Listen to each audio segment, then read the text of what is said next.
Assalamualaikum warahmatullahi wabarakatuh. Halo sobat, kali ini kita akan coba membahas ya apa sih itu ArcGIS, apa itu GIS ya. Ini dua hal yang berbeda. Nah, di sini kita akan coba membahas sedikit membahas tentang GIS dan ArcGIS. Mungkin teman-teman yang baru memulai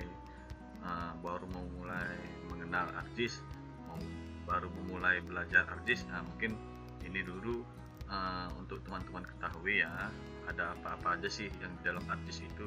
Oke, lanjut saja ya, kita bahas.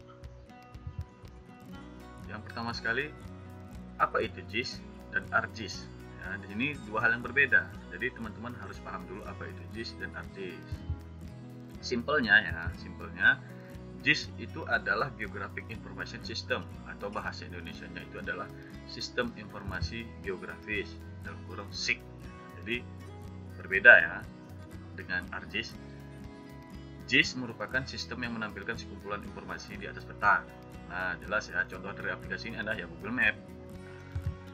Dengan Google Map kita bisa mencari berbagai macam informasi, mulai dari nama jalan, tempat stasiun, daerah bandara, sampai gambar lokasi street view pun ada, gedung-gedung. Jadi contoh GIS itu ya seperti di Google Map. Nah, bayangkan, jadi untuk peranan di sini sangat penting ya, sangat penting dalam mendapatkan ataupun untuk mengetahui satu informasi berdasarkan letak geografis ataupun letak permukaan bumi, seperti itu. Nah, sekarang kita bahas tentang ArcGIS-nya. ArcGIS adalah paket perangkat lunak ya, jelas teman-teman ya, paket perangkat lunak ataupun software ya, yang di sini terdiri dari beberapa produk ya. Sebenarnya ArcGIS itu adalah sistem induk, cuman dia ada beberapa pecahan softwarenya lagi. Nah, di sini ArcGIS ini adalah diproduksi oleh ESRI ya, Environment Science and Research Institute. Ya, ini ArcGIS ini dikeluarkan oleh ESRI yang pertama sekali itu dikeluarkan pada tahun 1999. Nah, seperti yang saya bilang tadi, produk ArcGIS ini terbagi beberapa software lagi. Jadi ArcGIS ini adalah induknya ya, ArcGIS ini adalah induknya menjadi terbagi menjadi 4 aplikasi. Ya, di sini ada ArcMap, ArcGlobe, ArcCatalog, dan ArcScan. Nah, sekarang kita bahas satu-satu. Apa itu ArcMap? Nah, di ArcMap ini adalah sebenarnya tempat kita mengolah peta, yaitu aplikasi utama yang digunakan dalam pengolahan data GIS. Ya, jelas ya. Di sini adalah tempat kita untuk mengolah peta vektor, peta raster. Nah, disinilah tempatnya. Di sini ArcMap memiliki kemampuan untuk visualisasi, editing, pembuatan peta tematik, pengolahan dari data tabular, Excel, memilih ataupun query, menggunakan fitur geoprocessing untuk menganalisa dan customize data ataupun melakukan output berupa tampilan peta. Nah, di sini kita bebas mengotak-atik peta itu seperti keinginan kita ya, sesuai dengan keinginan kita. Nah, sekarang kita masuk ke ArcGlobe. Merupakan salah satu aplikasi untuk memiliki tampilan seperti Google Earth. Nah, di sini beda-beda tipis seperti Google Earth. Google Earth itu biasanya kalau kita membuka Google Earth itu nampak citra bumi begitu ya. Nah, tidak jauh berbeda dengan ArcGlobe. Nah, sekarang ArcCatalog. ArcCatalog ini adalah untuk tempat penyimpanan data. Ya, data. Nah, di sini jelas yaitu merupakan aplikasi yang memiliki fitur untuk membuat data vektor dan mengelompokkannya. Jadi kalau kita mau membuat SHP seperti itu ya, mainnya itu di ArcCatalog. ArcCatalog adalah tempat pengolahan data-datanya di mana harus disimpan, dan mungkin beberapa SHP digabung menjadi satu, yaitu menggunakan fitur geodatabase ya. Satu file memiliki banyak-banyak SHP. Nah, di situ kita bisa menyimpan, mengolah, mengedit. Nah, disinilah tempatnya di ArcCatalog. Nah, selanjutnya ArcScan. ArcScan ini adalah kita untuk mengedit peta 3 dimensi. Nah, jadi di ArcGIS juga bisa kita membuat peta 3 dimensi menggunakan data-data DEM, citra satelit. Nah, di sini bisa di overlay membentuk menjadi suatu peta 3 dimensi. Jelas teman-teman ya. Nah, sekarang format file apa aja sih yang ada di ArcGIS? Nah, di ArcGIS ada beberapa tipe format file yang biasa umum, dan yang paling banyak dikerjakan ataupun yang paling banyak digunakan ini adalah yang pertama sekali adalah SHP, yaitu adalah peta vektor. Yang kedua itu adalah TIFF ataupun raster. Nah, inilah citra satelit. Ini citra satelit berbentuk raster. Nah, formatnya itu TIFF. Kalau SHP itu peta garis, peta digital, yang biasanya kita sebut itu sebagai vektor. Dan yang ketiga itu yang paling umum adalah data model digital muka bumi, ataupun biasa kita sebut ini data DEM gitu ya. DEM, DTM, DEMNAS. DEM, DTM, DSM. Nah, nanti kita bahas di bawah. Nah, sekarang kita bahas dulu SHP. Nah, SHP adalah format file berbentuk vektor. Nah, di sini satu file SHP itu dia mempunyai 4 jenis file. Ya, 4 jenis file. Yang pertama itu adalah SHP, SHX, DBF, PRJ. Nah, di sini keempat ini adalah satu kesatuan ya, file satu kesatuan. Jika salah satu terhapus dari keempat file ini, maka SHP kita itu tidak berfungsi. Nah, jadi satu SHP itu mempunyai 4 file. Jadi kalau misalnya kita membuat satu SHP, baiknya kita itu membuat foldernya sendiri. Bisa jalan gitu, kita buat folder jaringan jalan. Nah, di dalamnya ada SHP jalan, karena dalam satu file SHP itu terdiri dari 4 file. Jadi ini tidak boleh terhapus, teman-teman ya. Kalau terhapus salah satunya, nah maka tidak bisa dibaca di ArcGIS. Nah, SHP ini bisa dibuka di berbagai macam aplikasi, di ArcGIS, QuantumGIS, TileMail, dan lain-lain gitu ya. Nah, contohnya di salah satu SHP yang PRJ ini berisi berupa sistem proyeksi. Nah, seperti saya bilang tadi, bila terhapus salah satu keempat file ini, nah maka dia tidak akan terbaca di ArcGIS. Makanya alangkah baiknya setiap membuat SHP itu masing-masing ada foldernya. Nah, jika kita buka ini ya, file-file ArcGIS, keempat file ArcGIS ini kita buka satu-satu melalui notepad. Nah, ini akan muncul angka-angka ataupun huruf-huruf yang aneh-aneh, nggak kita ketahui gitu ya. Nah, sekarang kita lanjut. Nah, SHP ini terbagi menjadi 2 bagian. Nah, yang pertama itu adalah data spesial atau data vektor atau data keruangannya. Ya, data keruangan ini adalah mempresentasikan bentuk bumi dalam titik, garis, dan poligon. Contohnya seperti ini ya. Nah, ini ada titik, ada garis, dan ada poligon. Jenis data ini sangat baik digunakan untuk dalam bentuk jalan, gedung, batas wilayah, karena di sini kita menggambarkan bentuk rupa bumi itu dengan sebenarnya. Jadi data ini sangat baik untuk dijadikan tampilan peta. Nah, yang kedua adalah data atribut. Ini sangat penting. Tanpa ada atribut, itu peta vektor sama saja, karena disinilah letak informasi-informasi peta yang kita buat. Nah, contohnya seperti ini. Nah, ini adalah atribut ataupun kolom-kolom informasi yang ada di dalam peta kita, seperti SHP point misalnya. Itu biasanya digunakan untuk menunjukkan suatu lokasi, toponim gitu ya. Kita menandai lokasi, apakah itu rumah camat, masjid, musola, BTS, pos kamling, pemakaman. Nah, itu kita tandai dengan titik-titik. Nah, untuk garis itu, garis misalnya untuk jalan, batas wilayah, batas blok, sesuai dengan kebutuhan seperti itu ya. Nah, dan untuk poligon ini biasanya untuk analis, misal keruangan gitu ya, luas wilayah, luas lapangan sepak bola, luas desa, luas kecamatan. Nah, itu kita mainnya di poligon. Supaya apa? Untuk menghitung suatu luasan itu kita menggunakan poligon, dan untuk menghitung panjang itu kita menggunakan garis. Oke, begitu teman-teman ya. Lanjut kita ke TIFF.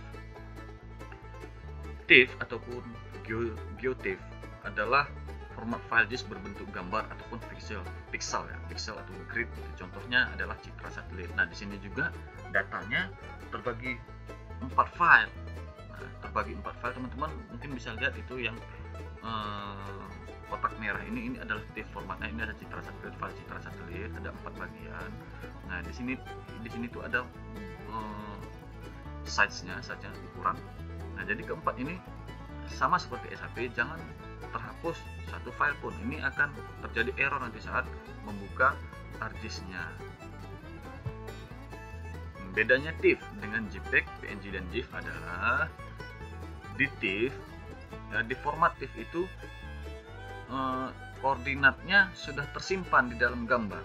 Ya, contohnya ya seperti citra satelit ini. Citra satelit kalau kita download gitu ya, download ataupun kita rektifikasi ataupun di orto rektifikasi, itu datanya sudah ada di dalam peta, sudah ada di dalam citranya. Makanya data ini, citra satelit ini bisa sampai 1 giga, 2 giga seperti itu. Datanya sudah banyak, citranya sudah ada metadata. Biasanya gambar ini ukuran bisa sangat besar. Nah, itu tadi seperti saya jelaskan tadi ya, karena dia sudah memiliki data-data di dalam citranya. Lanjut kita ke gabungan SAP dan TIFF seperti ini contohnya. Nah, seperti ini ya, jika kita ingin memetakan suatu daerah, satu lokasi, urutannya seperti ini. Yaitu yang paling atas itu adalah letaknya poin ataupun titik, garis, polyline, kotak ataupun poligon gitu ya, dan citra itu paling bawah dia, raster itu paling bawah dia. Jadi urutan dalam kita mengedit, dalam mengolah data ataupun melayout peta, nah urutannya seperti ini pada saat kita mengerjakannya di ArcGIS. Ini adalah tampilan keseluruhan, ini tampilan yang benar. Nah ini adalah tampilan benar, proses yang benar. Lanjut, nah kita kembali, kita lanjut ke model digital muka bumi. Nah, sensor dalam kamera ya, satelit itu, sensor dalam kamera satelit menangkap cahaya matahari yang dipantulkan oleh tempat tertentu, kemudian ditangkap menjadi foto udara. Pantulan cahaya matahari tersebut didapatkan dari tempat yang berbeda. Ada cahaya yang tembus sampai ke permukaan tanah, batu, pepohonan maupun atap rumah. Semuanya menjadi kesan ketinggian yang beragam. Nah, ini jelas ya, ini jelas, sangat jelas sekali, tergantung dengan tempat pantulan cahaya. Nah, seperti ini dia contohnya. Nah, teman-teman mungkin bisa lihat pada gambar ini. Inilah perbedaan data DEM, DTM, dan DSM. Kalau DSM itu adalah ini ya, pantulan cahaya matahari yang tidak tembus ke permukaan tanah ya. Yang dipantulkan adalah pohon ini, sedangkan permukaan tanahnya tidak terpantulkan. Nah ini yang disebut dengan DSM. Kalau DTM dan DEM itu dia adalah permukaan tanah. Jelas teman-teman ya, DSM itu adalah pantulan dari permukaan tanah. Kalaupun ada benda-benda di atas permukaan tanah ya, seperti ini bentuknya. Ini adalah DSM. Kita coba lanjut. Nah, kita coba bahas DEM dulu. DEM atau Digital Elevation Model adalah grid raster ya. Ini juga formatnya adalah raster. Pemodelannya ini adalah untuk untuk menganalisa suatu jenis tanah, bebatuan, ya, ataupun kita membuat peta 3 dimensi. Nah, itu menggunakan data DEM. Bagian-bagian muka bumi yang tidak termasuk ke dalam data DEM ini adalah jaringan listrik, gedung, menara, fitur alam ataupun sejenis pohon dan vegetasi lainnya ya, seperti saya gambar sebelumnya ya. Nah, di sini data DEM ini adalah menampilkan permukaan tanah saja. Kalau pohon, jenis vegetasi lainnya, jaringan listrik, gedung dan menara itu adalah data DSM. Nah, data DEM ini cocok untuk hidrografi, stabilitas batuan, dan pemetaan tanah. Ini sangat cocok menggunakan data DEM. Ya, teman-teman ya. Lanjut kita ke data DSM. Nah, data DSM ini adalah Digital Surface Model, disebut pula model permukaan digital. Data DSM ini adalah model permukaan bumi dengan menggambarkan seluruh objek. Nah, seluruh objek teman-teman, seluruh objek. Nah, seperti gambar ini terlihat ya, seluruh objek, baik itu pepohonan, bangunan, jadi seluruh objek. Jadi ini tidak bisa kita gunakan untuk pengolahan data jenis tanah seperti yang sebelumnya tadi, jenis tanah, bebatuan, ini tidak akurat teman-teman ya. Ini hanya bisa kita digunakan pada pemodelan 3 dimensi untuk pendekatannya zona runway. Dalam penerbangan DSM dapat menentukan penghalangan landasan, jadi bangunan apa saja. Nah, di sini terlihat tampaknya seperti itu ya. Pengolahan lingkungan, aktivitas observasi. Nah, ini data-data yang cocok ya untuk digunakan pada data DSM.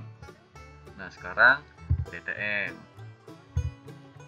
Nah, ini sebenarnya tidak jauh berbeda dengan data DEM ya. Data DEM, Digital Elevation Model, dengan Digital Terrain Model ini tidak jauh berbeda. Titik identiknya itu mirip ya, sama, bahkan disamakan posisinya. Ini berarti bahwa DTM hanyalah permukaan elevasi yang mewakili bumi kosong yang direpresentasikan ke datum vertikal. Dari garis-garis ruang dan kontur yang teratur, kita dapat menginterpolasi DTM menjadi DEM gitu. Nah, pendekatan untuk data DTM ini di sini disebutkan pendekatan zona runway, pengolahan lingkungan, sama ya seperti tadi, sama.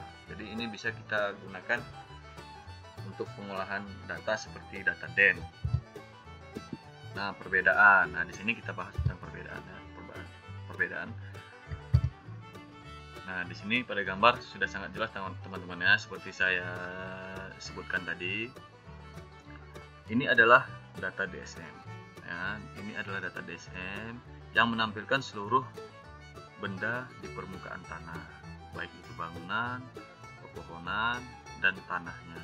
Ini tidak baik digunakan untuk data pengambilan garis kontur, jenis tanah, ini tidak baik. Jadi kita harus olah dulu, menghilangkan dulu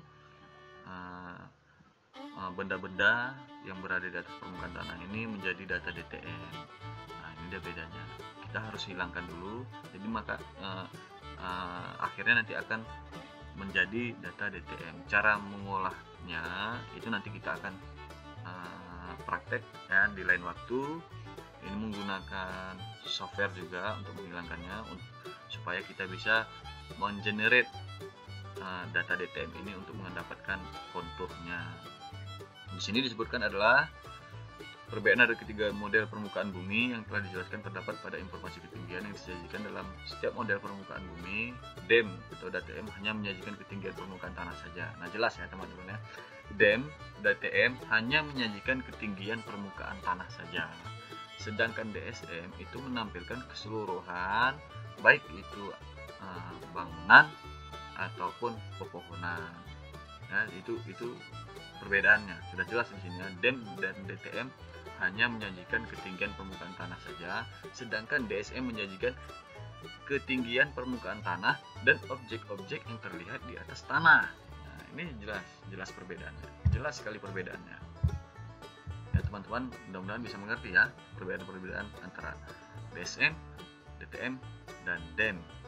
Di sini disebutkan lagi ada banyak sekali manfaat dari ketiga produk ini ya. Jadi masing-masing punya manfaat tersendiri, Jadi silakan teman-teman mungkin mengerjakan sesuai dengan kebutuhan saja. Kalau misalnya kita mau membuat generate kontur ataupun garis kontur, baiknya itu kita menggunakan data DEM. Tapi jika teman-teman ingin menggunakan peta 3 dimensi ya, itu baiknya teman-teman menggunakan data DSM, karena di situ sudah jelas ketinggian baik itu bangunan dan pepohonannya. Oke, terima kasih teman-teman. Mungkin singkat saja penjelasan kita tentang ArcGIS kali ini. Semoga bermanfaat. Bila ada teman-teman ingin bertanya, silahkan tinggalkan pertanyaan di kolom komentar dan insya Allah akan dijawab dengan baik. Sekian dulu teman-teman. Semoga bermanfaat. Assalamualaikum warahmatullahi wabarakatuh.